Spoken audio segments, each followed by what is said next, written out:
So here we have the latest project, a PETA A1, 1.5 horsepower, that's 750 RPM. I've no idea about its age.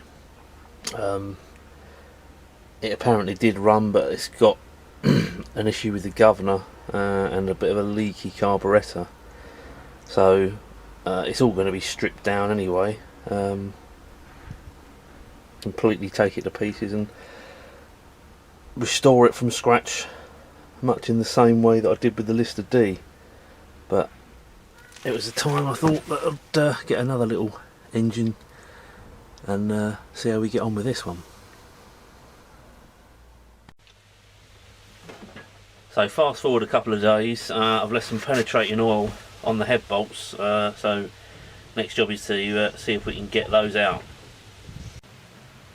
Well, surprisingly, or unsurprisingly, they all came out very easy. One of the studs came out with a bolt, but it seems the head is loose, so let's have a look and see what it's like inside.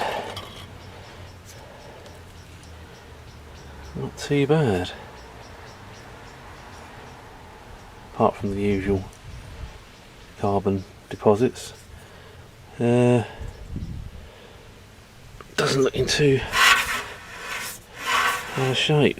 Piston seems to be okay. Well, there's a little nick in it there, but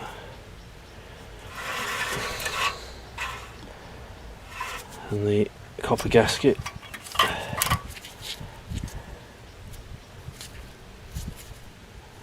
still in decent nick, so yeah, so far so good.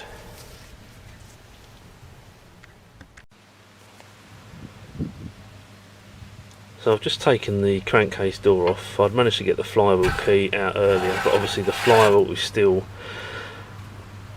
pretty firmly stuck on the crankshaft, so I'm hoping to just wedge a piece of timber up against the crankshaft there through this crankcase door and hopefully spin the flywheel off. As you can see, that's had the desired effect, so we're holding the crankshaft still with the block of wood. The flywheel is now freely moving and actually coming off the crankshaft, which is great, so that's another job done.